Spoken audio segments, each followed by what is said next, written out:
Hello, everybody, once again to another episode of Going Over. I'm Zack, primetime Reeb, your neighborhood-friendly coach, your neighborhood-friendly trainer, promoter, 43-year-old professional wrestler. I am joined alongside my podcast partner, got it, the Wrecking Ball, 7-foot Paul Isadora. We are joined once again, which we only had him for 30 minutes last time, with one half of the legendary tag team, the Ballard Brothers, Shane Ballard. And we got Shannon on the show also this week in a pause screen over here.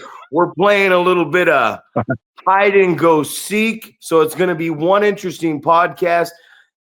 Shane, how are you doing today? Welcome back in less than a week. Welcome back to the Going Over podcast. Well, thank you. Yeah, so far doing okay.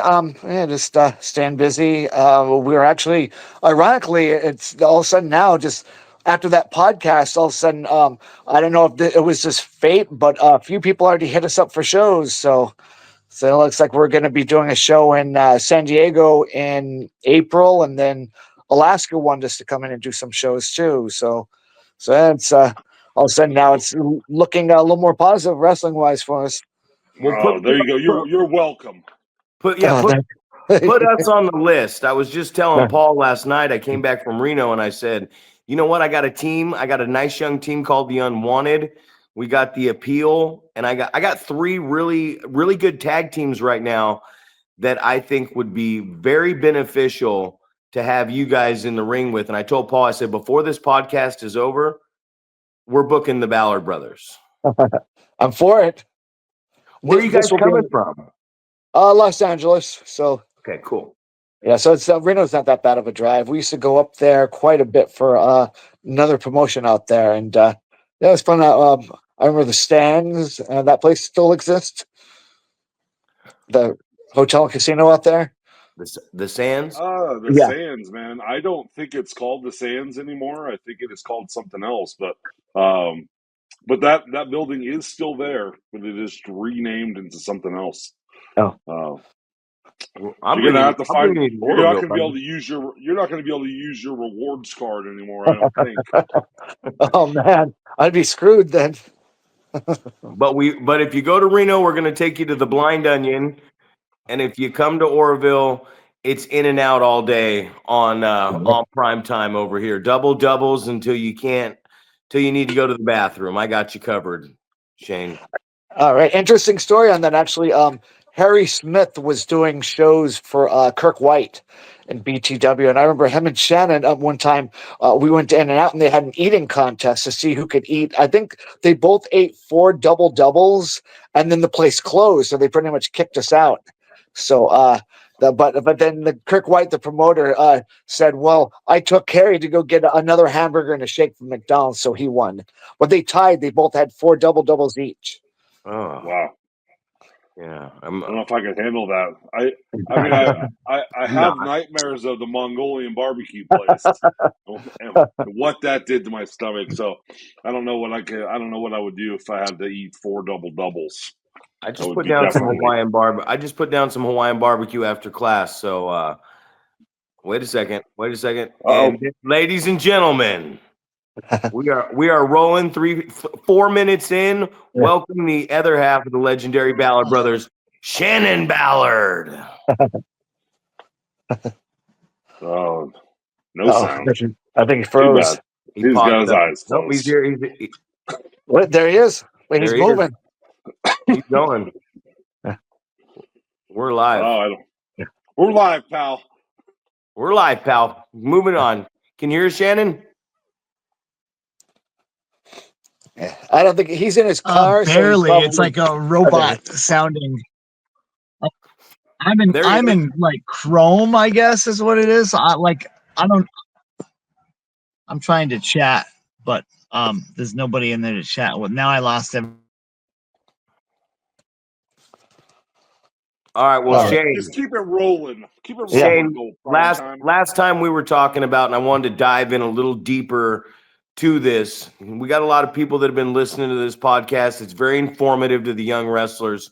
And I wanted you to go, you explained it a little bit. I want you to go into, I got a lot of questions for you. And one is, let's go back into detail just to reiterate. We talked about how the finish, I had said the finish was the most important part of the wrestling, of the contest. And you said, yes, but it actually starts from the comeback. The comeback is the most important part because that's where we determine with the fans. We don't know who's going to win this thing if the comeback is right. So let's just go back to that and get a deeper explanation from you for all these young wrestlers out there. Oh, absolutely.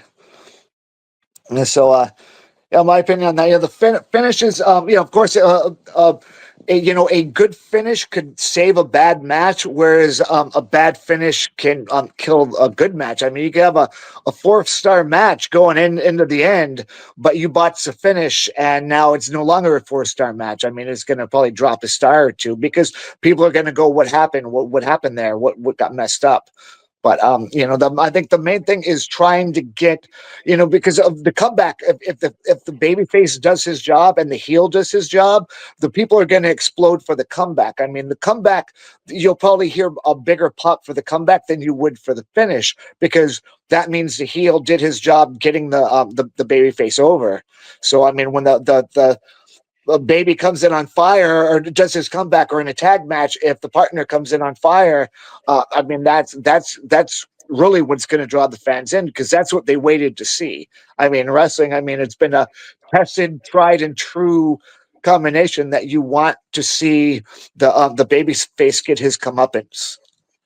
And all that, stems from the comeback. So the one thing I see a lot of people do is, what they don't realize, some of the younger wrestlers, is during a comeback, the comeback ends on the first cover.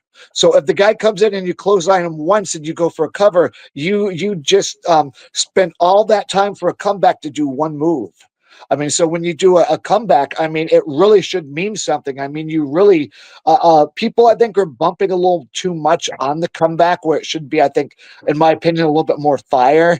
And then, then once you start bumping the heel, face bumps the heel around, people will follow that. I mean, you could do a minute and a half, 2 minutes of just the comeback if you do it correctly. So I mean, that's why I feel the comeback is so strong, because that's what's going to draw everybody in. So if the face loses, the crowd should go. The crowd should go crazy, as far as thinking, okay, well, wow, I thought that guy was going to win, and now they're in shock and they're angry at the heel for winning, because he obviously would have had to cheat to have won after the comeback. So it's one of those things where that's why I feel that is so critical nowadays in pro wrestling, because that's where the babyface is really gonna, that's where you're gonna see if you've done your job. The whole match is from the comeback. I couldn't agree with you more. Another question I had for you that we can get studying on this topic, and Paul, I want you to jump in too. Me and Paul have been going to a lot of shows lately. We've been running a lot of shows lately. For me, there's a big difference between a near fall and a false finish. Now, for me, just a quick example on my end, then I want to hear what Paul has to say, and then you, Shane. So okay. I always hear the young guys in the back calling them, going, falsy, falsy, falsy, falsy. And I went up to someone a while back and I said, that's not a false finish, that's a near fall. Because to me, a false finish is Paul's been killing guys for 6 months in an area with this definitive choke slam. He hits it on them. They're done. The fans have gotten really, programmed to, man, when Paul hits this choke slam, guys get escorted back to the ring. So then one night, Paul moves up towards the main event. He hits that choke slam on a wrestler higher up in the card. 1, 2, the fans know it's over. The wrestler slips the arm up finally. And to me, a false finish comes from, that's why it's called a false finish, is because you get your finishing move established, and when someone does kick out of it, they think it's over, and the crowd is completely surprised that the guy got his shoulder up and the match is still going on. Yeah, absolutely. I think I agree with you completely when it comes to that stuff. And I think I would say that I didn't believe that originally until we were having these conversations about these type of topics. Then I was like, you're absolutely right when you come to that. It's you establish that finish where the fans are accustomed to that's the end of the match. And if that move happens, then that's when the bell rings. So when you have it any other way than that, just something a big move, and the younger guys are thinking, oh, a big move, that's a false finish, but it's not quite like that, right? We have to establish what we're doing for that we're going to get a victory because of this sequence, this move, whatever. Establish that, and then that's what the fans are going to get behind. That's when we would call it a false finish versus just a near fall. So I totally agree with what you're saying about that. What do you have to say about that, Shannon? Shane, I apologize. Yeah, you could say Shane on that way. It could be either of us. I But like it. my opinion on that, a lot of that actually even going back to the Heat. So here's a classic example that you see quite a lot of back in my days and now. I mean, it's just I think it's just more the structure is that you see people like the match just started and then somebody hits them with the hip toss and they 1, 2, and then they do the roll your shoulder at 2.5 on the very first move. I mean, you have to build it up. So that way the near falls and the false, the near fall will become believable. So if you build it up during the heat where the very first thing that the babyface kicks out at not even 1, then it's 1, then it's 1.5, then it's 2 for like 4 times, then it's like then it's 2.5. Then by the time you get to the it's like you're wearing him down, so his kickouts become more and more strained. So then when you hit somebody with something, they're not going to know at the end whether that's a finish or not, because when you do the 2 3/4 kick out, people will buy it because they'll think it's a finish. But if every single thing that you do, they're kicking out at 2 3/4 by rolling the shoulders and not doing a strong kick out, it kind of kills that part for the end. And exactly, you're right. When somebody hits a finish, it should be believable. So that finish should go, for either a program or for 3 4 5 matches. So when they do have the main event or semi-main event and the person kicks out, people aren't going to believe it's possible because wrestling also, I think if you finish somebody with a clothesline, if you finish somebody with a backdrop, if you finish somebody with a DDT in a match, that now becomes believable. So whenever you hit that, it could be the finish. But because nobody uses standard moves anymore for a finish, that it has to be a big move.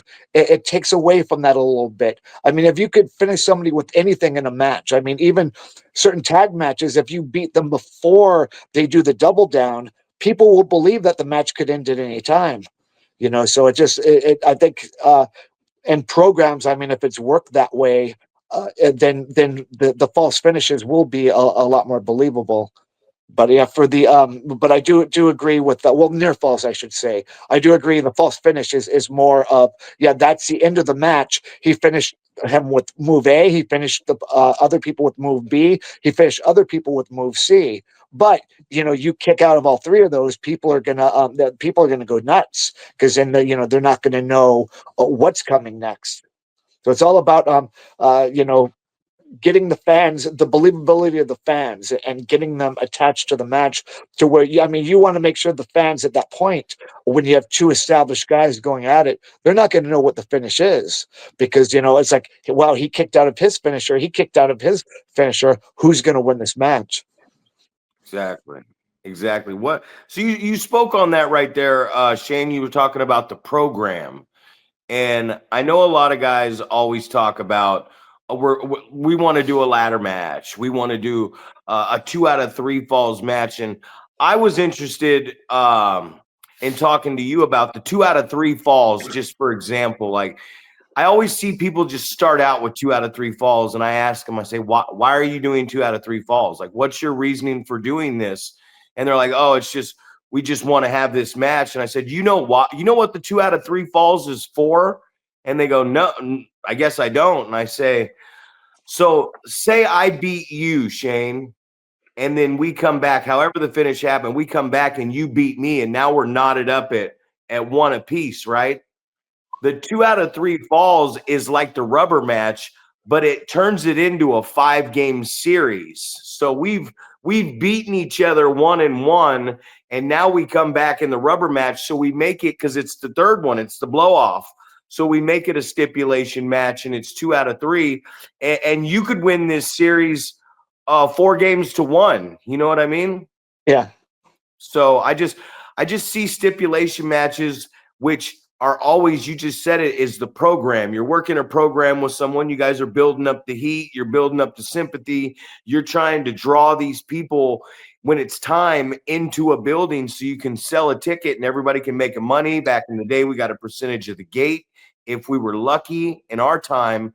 So what is your idea of a solid program? Just an example. Give me a breakdown of a solid program that would end in a good 2 out of 3 falls match. Well, same thing, kind of exactly what you had said, where you had a rubber match. If you have more matches, it's 2-2.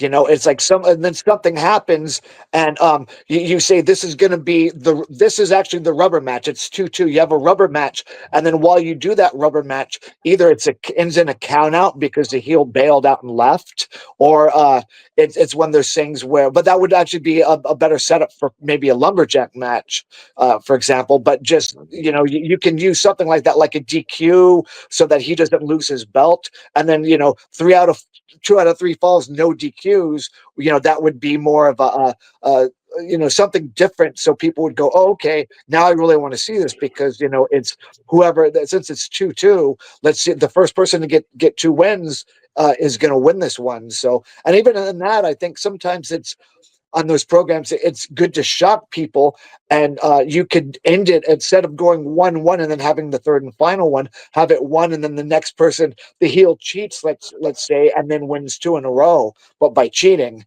So I mean, it changes the perspective, because then everybody kind of knows it's going to be 1-1 and then end on the third fall on a 2 out of 3 falls match, because that's kind of almost a stipulation there. But if you go 2, if somebody wins 1, then wins the next one, people are going to be kind of shocked that happened. They're going to be like, oh, I expected this to go 3 falls, but only went 2. So that makes sense, because, obviously whoever won, would have been technically the better wrestler in that case.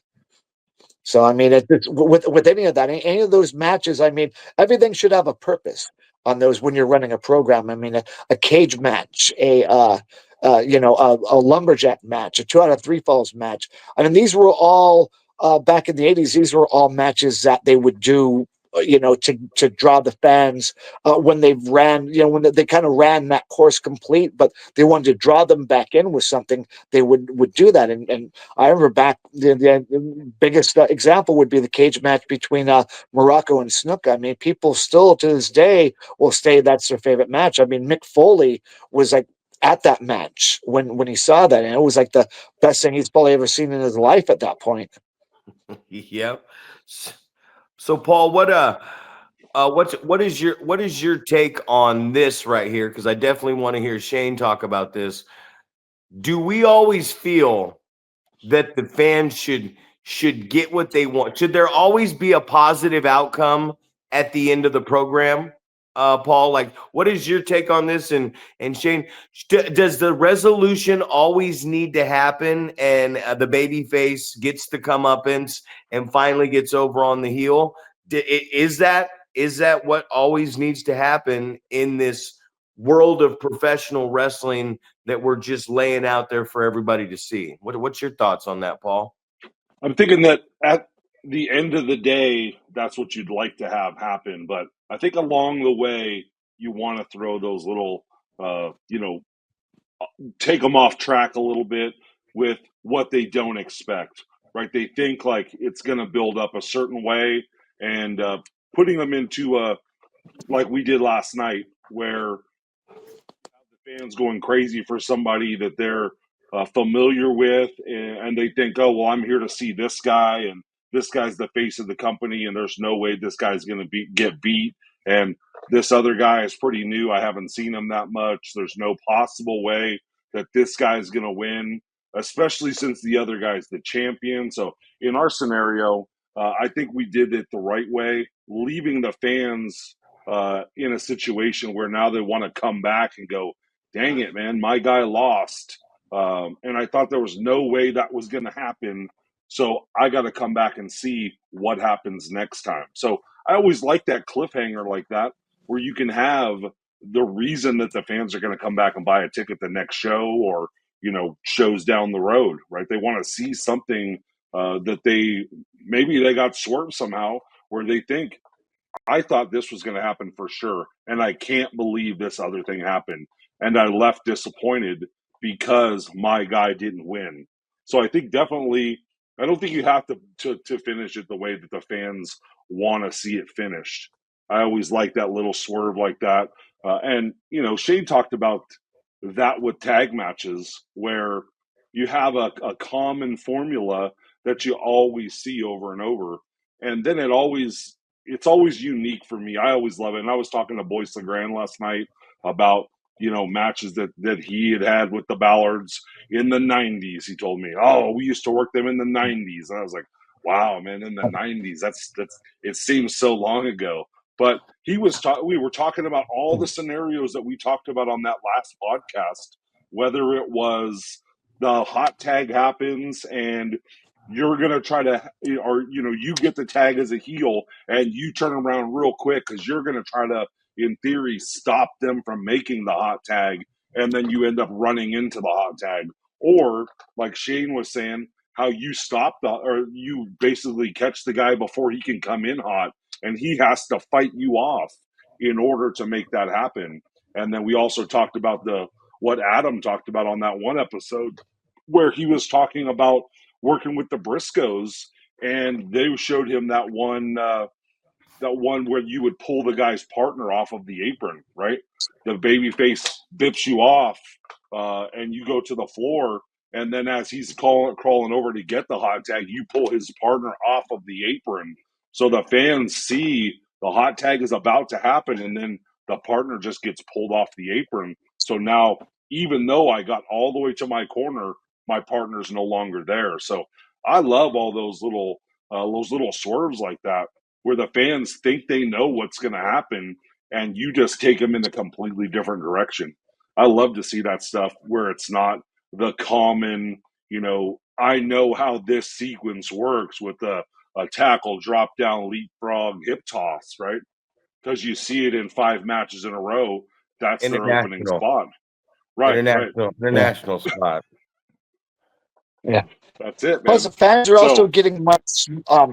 They're getting much smarter nowadays. The fans, I mean, so they figure things out, and it's not like the old days where you didn't have. You could do the same match in Boston and then have that same match the next day in New York, and you could run the same match. Those guys, they would have one match and they would go all around the country doing that same match. Well, you can't do that nowadays because everybody has a camera on their phone. I mean, the fans have gotten smarter. So if it's the same program, they're going to have to change the matchup, because people would go, hey, that's the exact same match they did, in Biloxi, Mississippi. Now they're doing it here, So it's like the same with in the moves, and even the structure of matches. Fans are getting so smart to that. Like you said, they know. They could tell their friends, oh, here's a comeback right here. Oh, here's a hot tag. Here's the this is the beginning of the heat. This is so that's good for the wrestlers to actually to change that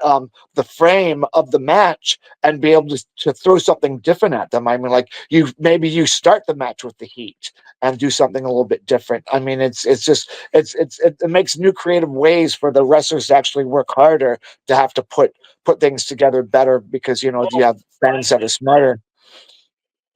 Well, Shannon's here. Oh, it took forever. I found some Wi-Fi through. And he's out already. He's out already. Oh. You certainly did. We got that Wi-Fi rocking, baby. Yeah. Okay, I got a quick one for you, and you can jump in on it, Shannon. We were talking about the difference between a near fall and a false finish. We were talking about marriage last time we had Shane on. But Shane, I want to ask you, you just mentioned that. You talked about we can't do the same thing because now we have cell phones and we have television completely changed the complexion of the way we look at it. What do you guys think?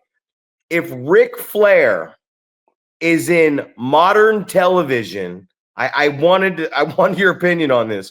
If Ric Flair's in modern television, do those 1 hour matches that we don't get to see because he's in Memphis wrestling Coco Ware, he's over in Portland wrestling Piper, do those 1 hour those 1 hour long Iron Man matches he has in all these different towns that aren't televised, is he able to do that in modern times or no?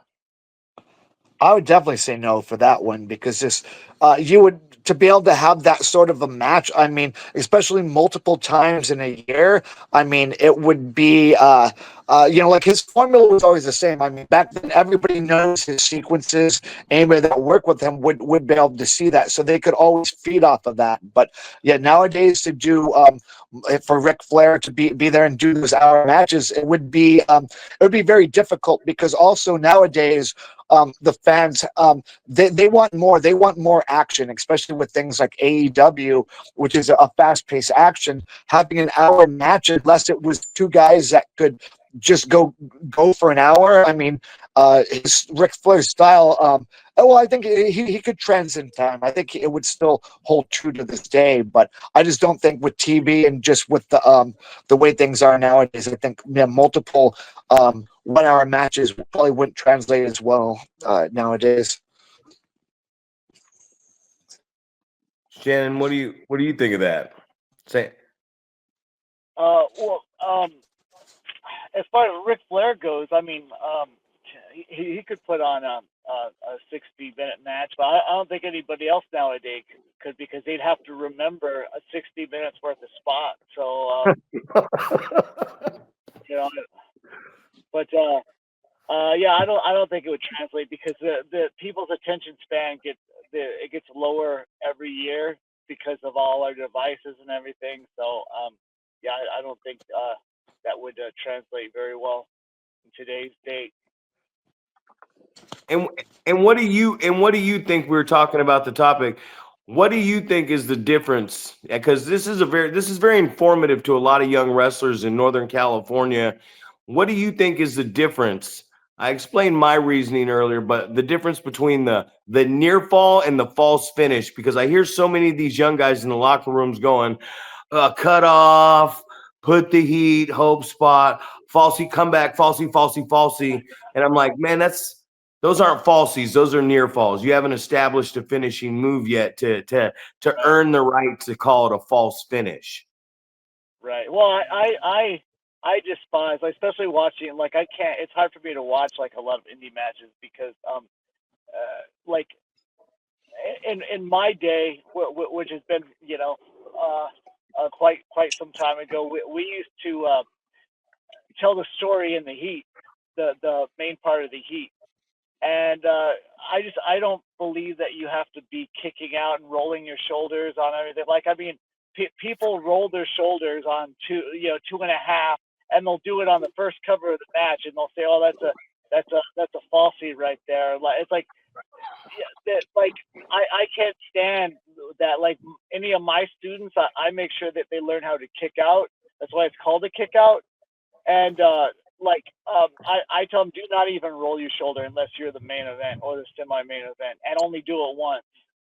Because a false finish to me is 75% of the audience buying it, thinking, oh, this is the end of the match. And then when you kick out, it's like, oh, but it's like, and what ruined everything was like WWF. When they were doing WrestleManias, like no one ever kicked out of the stunner. Nobody ever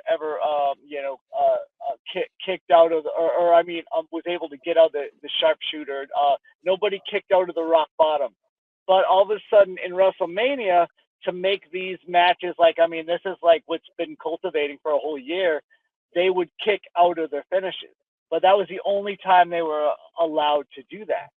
And then you get like ECW in the fold, and they're like, well, hey, why don't we make every match like a WrestleMania match? And then all of a sudden, that starts getting popular, and then every indie fed, everybody, and in Japan they were doing that long before like ECW or WWF was.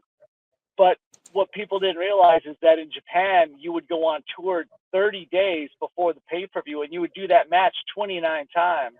And so you were able to pull off those false finishes and make all those things like look believable. But then you got indie wrestlers coming in thinking that they could pull that same match off that they watched on a Japan tape by going over it 3 or 4 times, and it just like it doesn't translate as well. So it's like I think false finishes kind of ruins storytelling for professional wrestling, because it's like I believe in near falls, but false finishes are something that should be saved for the main event or the semi-main. This is the insight I love, because what you're saying right now, I'm using a topic from here. On that note, here's another one. I want to go around the horn here too. So when you're talking about the main event, and you're talking about WrestleManias and big moves, I found it funny that when The Undertaker at King of the Ring threw Mick Foley off the top of the cage, and then he choke slammed him through the cage, every kid, I don't care if the kid was 5'6" and weighed 175 pounds, and his name was John Smith, there was they didn't realize Mick Foley was 6'4", 300 something pounds. He could work, and his gimmick was he was a deranged individual that was willing to mutilate himself and his body just so he could inflict pain and punishment on you. So my question for you guys, and I just want to get your opinion on it. Here we got Mick Foley, and he does the infamous cage thing. But his character, that's his gimmick. We believe this. We believe his size. We believe he's doing what he's doing. How do you feel that the independent wrestling, how do you feel that this all changed after Mick Foley got thrown off the cage, got off the stretcher, came back, climbed up, and got choke slammed through the cage? We'll start right here with you, Shane, and we'll work our way around to Paul. Okay. I just thought so. I mean, that was like a huge thing. That was a huge event, a huge match. I mean, for him, he was setting something up. I guess he wasn't supposed to go through the cage. I mean, that was an accident, because I think they didn't secure it well enough. So it was, he kind of played it off, even though it was supposed to be, it was supposed to just be a choke slam onto the cage. I mean, he never meant to go through it. But I think that something like that. The people watching that, it's like you can't replicate that. Like you said, his body, he was meant to take that. He's a big guy, and when he was in WCW, his finish was he would run on the ring apron and drop an elbow onto the concrete floor. Which, I mean, of course, as any of us know, I mean, eventually that damages your hips. I mean, that's something he would do, but I mean, even he would tell you nowadays, hey, if I had to do it all over again, I would probably not have put that much wear and tear on my body back then. I mean, it's all about wrestling smarter. And I think seeing that, a lot of people, they take that to the extreme, and then they want to replicate that during a match or try to do something crazy like that. I mean, that's how if you're not prepared. I mean, he was used to that sort of punishment. So I mean, if you're not used to that, that could end your career right there. And Shannon, on the indies on that, how do you think that one move, because you don't top that. I've heard a lot of guys say it, and I thought it too, is like, you don't top that. You don't even try to top that. That's it. How do you think that changed the independent wrestling scene when we are sitting at home and watch Mick Foley fly off the top of that cage? Well, I remember a time, and this had nothing to do with Mick Foley flying off that cage, but we were wrestling a anything goes match with Big Paul and his partner, and I immediately threw a trash can and hit him right in the face. I apologized several times for it afterwards, but he never accepted my apology. No, I think that indie workers try to replicate what they see on TV, and like when that happened, there was a huge it's kind of like the music. I'm going to compare this to the music industry. Like back in the day when like glam metal started becoming popular, the music industry just every band that comes out to like the new glam metal band, then all of a sudden grunge comes in. So then now every band is like playing grunge. So every time something like that happens, it changes like the scene a little bit. So after that Mick Foley thing, I saw a lot of wrestlers wearing like the t-shirt and shorts and not wearing like wrestling gear. Not that when Paul did it, it wasn't a bad thing. He could pull it off, but like you just see a big influx of that, and then you see a lot of people now gearing towards that and going towards that style and that deathmatch style, and it's just like on an indie show when these guys are getting paid $20, I mean, it's not worth lighting yourself on fire for. I mean, even if they give you 25, like maybe 30, but not 25. That's for blood. 30's for blood. Yeah, exactly. Show a little color. So you said it right there. You said the t-shirts, the whole nine. Paul, what do you think? I believe that if you got kick pads on, you better start kicking people, because if you don't, I think it's just a cheap excuse of why you don't purchase a pair of wrestling boots. What do you think, Paul? I tell my students, white boots, black boots, whatever it is, invest in a good solid pair of boots when you start training. What do you think on that? Well, I think as far as the Mick Foley thing, I think a lot of times it's you do something that you think gets you attention, right? So you see something big like that of taking a big move gets the attention, right? All the eyes are on that. Everybody's talking about that. And I think that that's what people are trying to do. They're trying to gear up for that oh shit moment where they go, "Hey, did you see that bump such and such took?" Or, "Hey, did you see that match where that guy got hit with a weed whacker and thrown over the top rope onto the concrete floor, and went through a table, jumped off the balcony, all that stuff." I think that that's what these guys are looking for, right? They're looking for somebody that's going to go, "Hey, did you see that match?" When we know that you can get just as much attention if you put on a match that tells a great story, right? Where people would go, "Hey, I saw this match and I was so into the match because the believability was there, right? These, I thought this guy was gonna submit this guy, and God, the guy snuck out of it somehow, and then I don't know how, but somehow he pulled off a victory. He snuck a roll up in there or whatever. I couldn't believe it, right? This guy was kicking the shit out of him, and he slipped in a victory, and out the back he went. Telling a great story like that, I think could get you just as much attention. But instead, I feel like it's a shortcut, right? Guys want to just do crazy things, jump off something, take a crazy bump.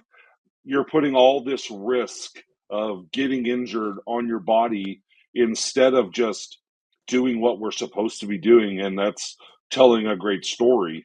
Go out there, get the fans involved, tell a great story, have them wanting to come back and see what's going to happen the next time. So that's my input. Yeah. Hey, true. Yeah, I remember we're doing. Oh, hey, speaking of great stories, did you ever tell the story of the Mongolian barbecue and the ice cream? It was called the Get to the Bathroom First match. And so I think your partner was the one who actually lost, I believe. He was indeed. My partner did lose. Yeah, we used to go to the Mongolian barbecue place after the shows in Portland, and I think Shane was talking about it before we got started here. But those guys, the guy that owned that thing, that dude must, when he saw all these big ass wrestlers coming, and it was me, it was Hammerstone, it was a lot of really big meaty dudes that could eat a lot of food. you know, and these guys must be like, oh shit. You So scared my then wife. that's right. They started bringing that ice cream a little quick because they knew that was the evacuator. You started. Exactly. Ice cream and a Mongolian barbecue place is the evacuator. I told these guys this and they started laughing, and then sure enough, within probably about 6 minutes, we were literally racing back to the hotel room because everybody had to go to the bathroom. It's like his partner actually lost out. I think he had to go in somebody else's room or something, and really made a mess in there. I remember. That's it. Reiterating too on the point on that one, we were doing it was like ICP. They were doing like a tour, but it was wrestling and bands. And I remember I can't remember who it was, maybe Man Pongo, or it was somebody from CZW, and they had one of the guys from Arizona. I think it was Miracle Mike James that wrestled him, and it was supposed to be like a gimmick match. But one of the moves the guy did was he had a cinder block and he had a sledgehammer. And so he puts the cinder block on the guy's groin and he hits the bottom part of the cinder block. So it kind of destroys the cinder block. And the guy was nervous and he's like, oh, don't worry. No, I do this all the time. I do this all the time. But yeah, the crowd might get into that. But what happens if that guy misses and hits you with a sledgehammer in your groin?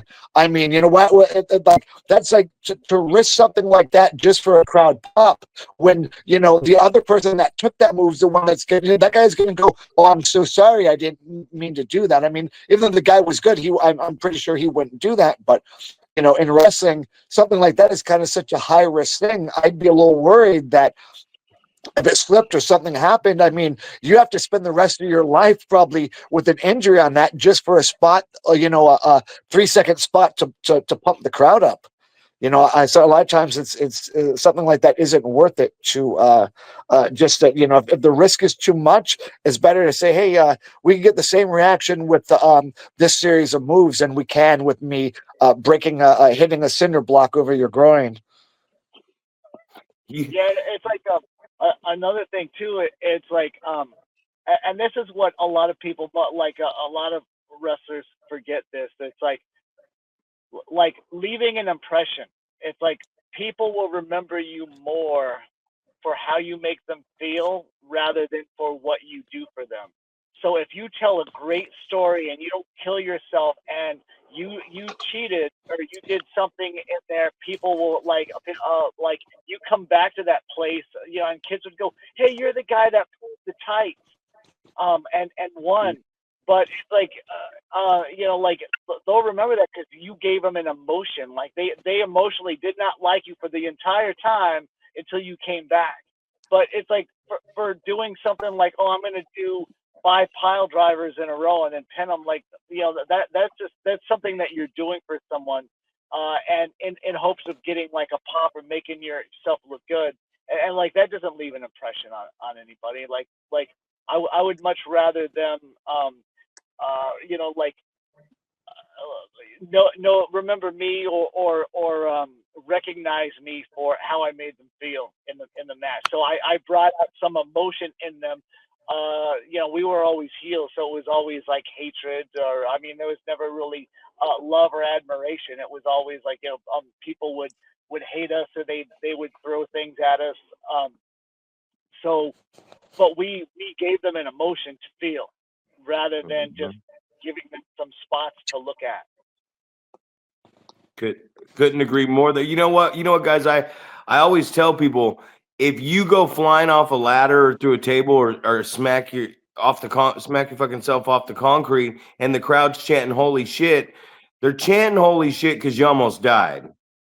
Yeah. And if you can get, I remember a time that Goldberg and Brock Lesnar, I don't even think the match lasted longer, but if you can get in the ring and get a stadium or a huge crowd or even a good sized indie crowd on you two just standing in the ring, and you can get a holy shit chant before you even touch, then you guys are doing your job.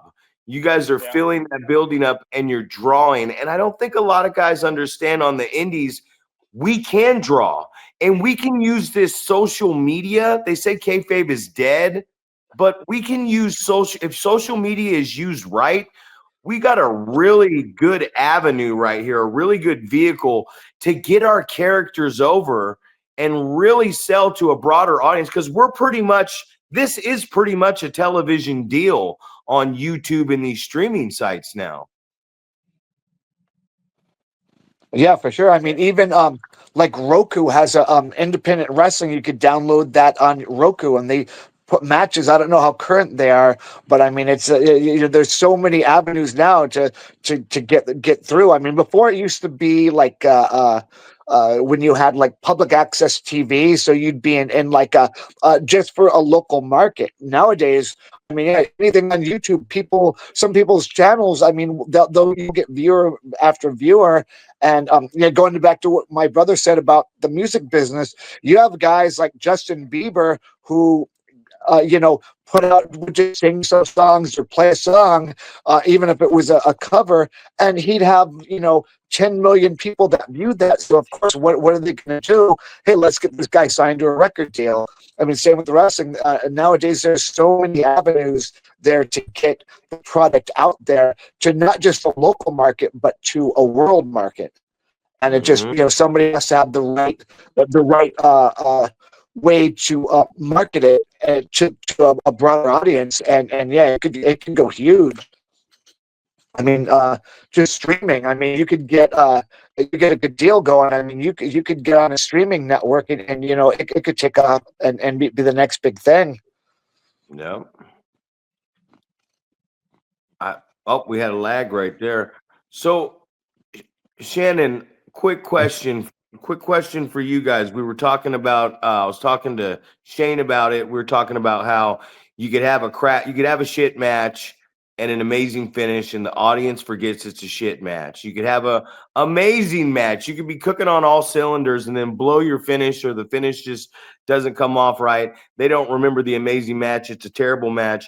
I had said to Shane that I thought that the finish was the most important part. We were talking about memories. He said something that was very interesting to me. He said it starts at the comeback. Yeah, it's like because the comeback is like, I mean, that's like the road home. It's like the comeback's very important, because it's like the comeback ends all the heat. Like, I mean, I was told, I heard this from Shawn Michaels, which was a really good analogy. Is he said, like, when you start the comeback, or if you do it, let's say you do a double down, he compares it to a video game, like a fighting video game, like Street Fighter or one of those, where it's like you're the bad guy is beating up the the heel's beating up the babyface, so his it's the energy levels are, his is rising and the babyface's is falling. And then once the babyface hits that big move for the double down to start the comeback, all of a sudden he goes up and the heel comes down. So now you're even again. So there's where you start, where it's like a comeback needs to be done like a drag race, not the one that Paul watches on VHS or I mean VH1. It's like when they say on a comeback not to go from zero to hero. So what that means, it's like if you're racing on a drag strip, and like by the end you're going like 330 miles an hour or something like that. But when you step on the gas, you don't start out at 300 miles an hour. You like, it takes you several seconds to get up to that. So like in a comeback, I mean, it has to be done correctly to where it like the babyface still has to build that up to where it's like he's building up momentum to hit that final shot. Like in the Dragon Ball Z cartoons, you know how that works. Oh, you know how that works, right? Oh yeah, absolutely. Yeah, I know everything about it. I like the video game analogy, because I constantly think about that when I see people wrestling, and when they get their turn to be on offense, it's like they completely forget that they were just getting the shit kicked out of them, and they're not Exactly. selling anymore. You know, it's like you should have your power meter is down, right? So Yeah. even if you get a little bit of offense, you still need to be offensively selling so people think, hey, this guy was getting his ass kicked. So Yeah. I think that that's what people are forgetting about. They're like, oh, okay, cool. It's my turn to do the cool moves. And they just completely forget about Yeah. that they were just getting beaten up. So I always tell these guys about, you know, like you are killing the guy's heat, right? You're making it look like his Yeah. heat is terrible because you're no longer hurt when you're on Yeah. offense. So Yeah. either, like you said, 0 to hero, or the other guy's heat sucks. So Yeah. we're Exactly. trying. Obviously, we're using this channel as an avenue to try to help the younger guys kind of understand some of the things. I feel like I was taught by the older guys that Yeah. were teaching me. You know, so I try to never lose sight of those things. That regardless, I'm beating someone up, but if they hit me with something, I need to register that or whatever. Right. I need to make it. The guy punched me in the face, so as I'm kicking his ass, I need to go back to that. Like, yeah, this is why I'm kicking your ass because you punched me in the face. Right. So just a little tie back to some of those things. So I definitely like the video game analogy to try to explain those type of things as well. Right. Yeah. You know what really hurts? Like, I mean, my brother might have mentioned this on probably the last one, but during the heat, it's very, very important. Like people, I did a seminar one time. It was in like Las Vegas, and I was very adamant about kickouts and how to do them and how to do them properly and the timing of them. So I remember somebody, he's not wrestling anymore. I wanted to beat him up very badly, but I never got the chance. He laughed at me and said, "Oh, you came all the way out here to teach us how to kick out, something that we learned the first day." And what it is, it's like when you're a babyface and you're taking the heat, and this drives me crazy. WWE does this, AEW, everybody does this, and it takes all the believability out of somebody beating you up and you getting like during the heat, like the objective is you want to be getting like letting the crowd believe that the babyface is getting closer and closer to not being able to kick out on 3 count.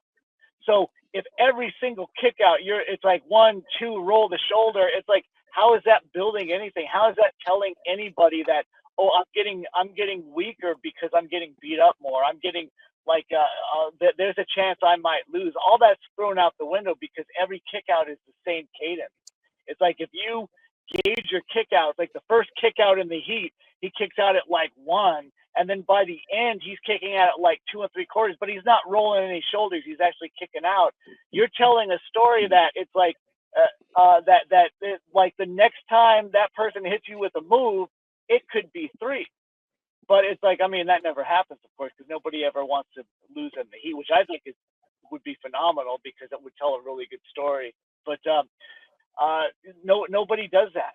So it's like something like for the people listening to that is like time your kickouts, especially when you're taking heat, because that's what tells the fans, hey, like what he's doing is affecting me. It's like it is beating me down. It's getting me closer to the 3 count. Like we actually heard it from the bush. Me and my brother were wrestling the Bushwhackers. That's where we learned this from. And they were explaining, they were putting the match together, and he's like, "All right, maybe you like you do this, and you give me a big elbow, and I'm gonna fall, right? And you pin me, and then I'm kick out at like 2, and then you guys give me like a body slam after that, and I'm gonna kick out at almost 3, and the fans are gonna think one more body slam and it's over." And we're just thinking, like, whoever loses to him, but he had the right idea, but he was just he was old, he was back maybe in like early 80s, and this match took place in like 99 or 2000. But that's like that's the thing. It's like kickouts are very important. Nobody kicks out; they just get their shoulder off of the mat, and that's like that's not telling a story. That's just saying, okay, I'm waiting my turn until I get to do something to you.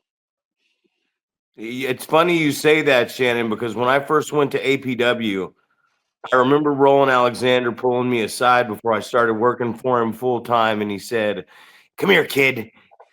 And he says, "The match you had with Scotty was great because you guys trained together and you practiced this whole match." And he's telling us why all this was good.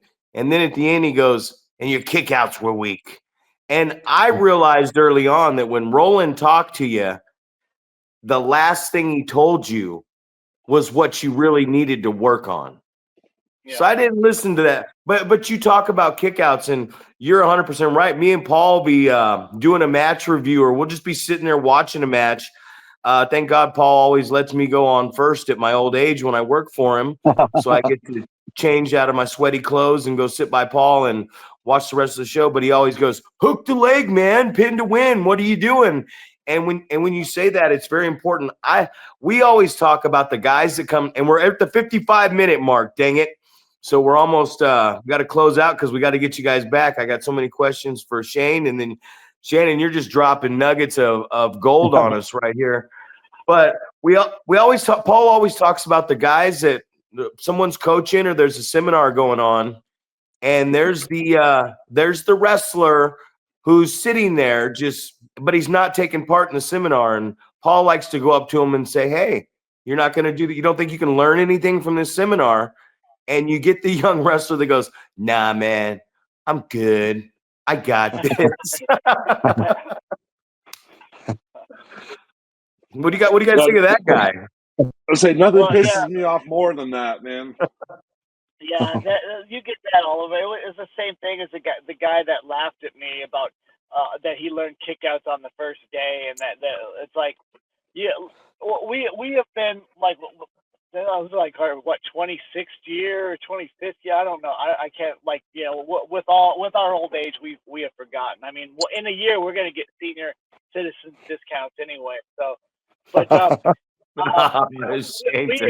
that way, if we do the match, we're gonna have to go. We're gonna have to be the dark match because at your old age, that you say if you're going first, with our old age, we have to do the dark match.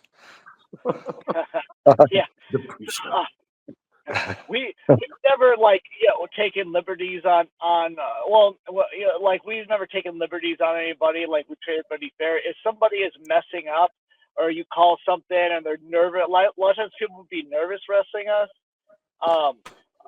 because we were a little bit, as Paul would tell you, we were a little on the snug side, very safe, but very, you know, we like to put it in there because it looked better. But I mean, we never took liberties on anybody. But one time we had this guy in Utah this was like our 5th year, maybe, or was it 3rd year? I don't remember. Probably at least 5th year.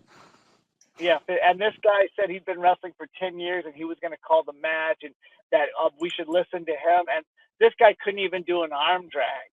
And so after a while of it, all he did was talk the whole time about, "Oh, if you guys listen to me, man, you guys are going to go places. You guys are going to," and he was like younger than we were.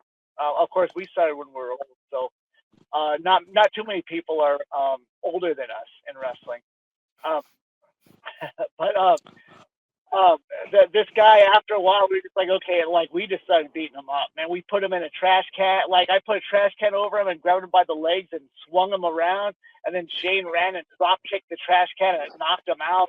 And then we just left him in there and finished the match. And then we woke him up after the match was over and said, okay, it's like, that was the only time that's ever happened. And like, because again, but it's like, you always come across people like that are like, they think that they know everything, or they you know, and it's not good. You're always learning in this. Like, we're always learning. I mean, we're still learning stuff. So it's like you never stop learning. Same. What, you know, I don't remember you guys being snug with Rick and I at Gold Rush at all. Maybe because Sparky told us not to, because he said that you guys would leave if we were. I think that was the reason.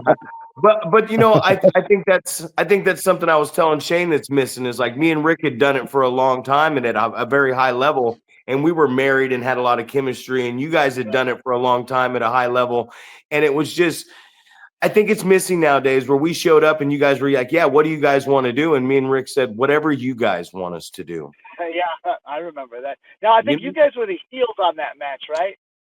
I think so. Yeah, so it's like we're usually less snug when we're baby faces because we, Well, I appreciate like, no, Shannon. I appreciate you for that. I remember that match. Like, like we were really looking forward to that match. We talked about that for like a long time. Oh, I had a blast that time. That's what I wanted to talk to you guys about. We hit the 1 hour mark. We're going to go just a little bit over. Shane was talking about, he didn't know if it was the podcast or not. Probably not the podcast, right, Paul? But you got some extra bookings. My next question is, are you guys available on April 5th? April 5th. April 5th. Check that day. I'm going right now, Paul.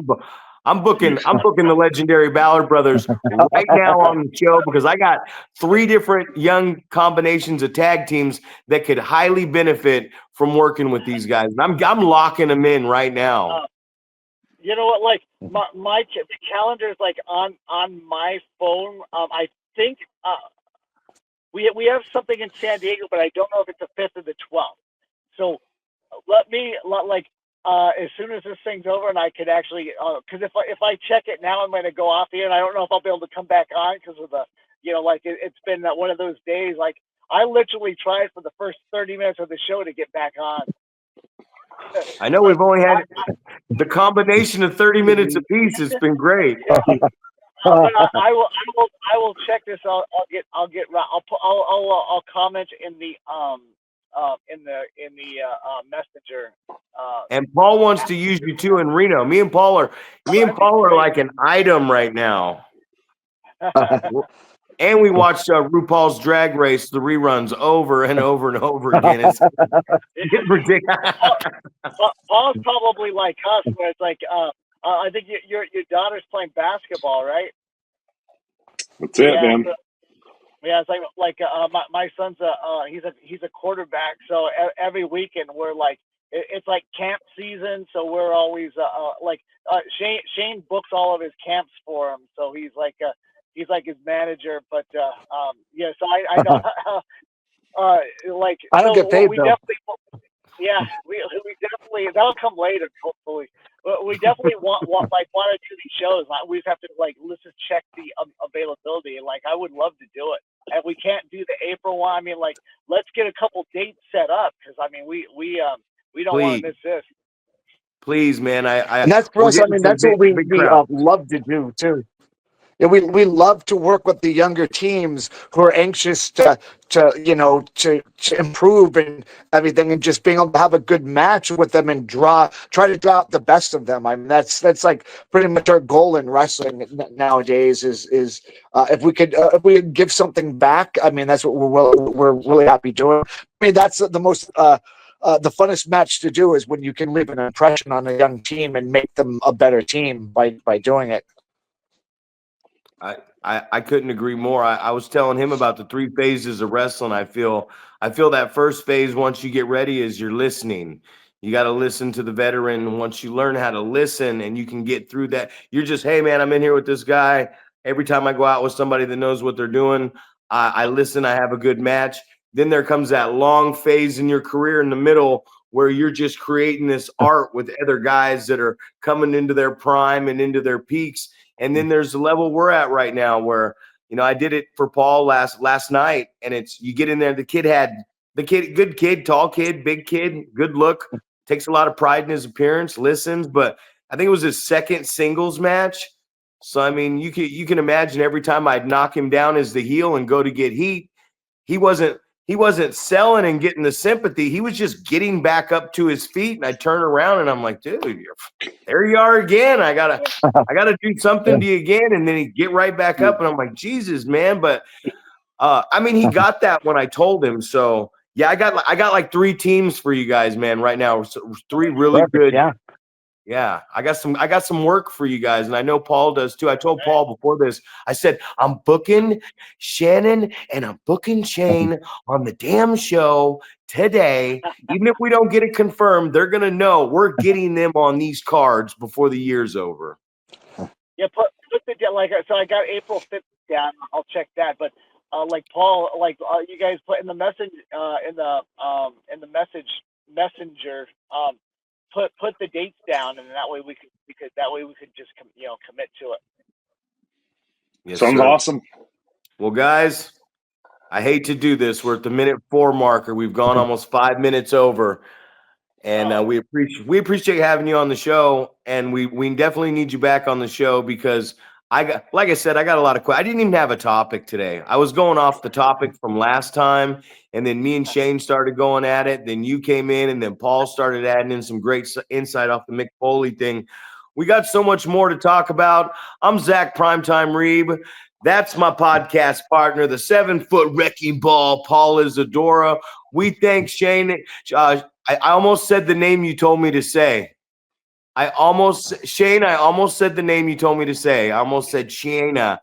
We thank Shannon and we thank Shane for being on the show today, guys.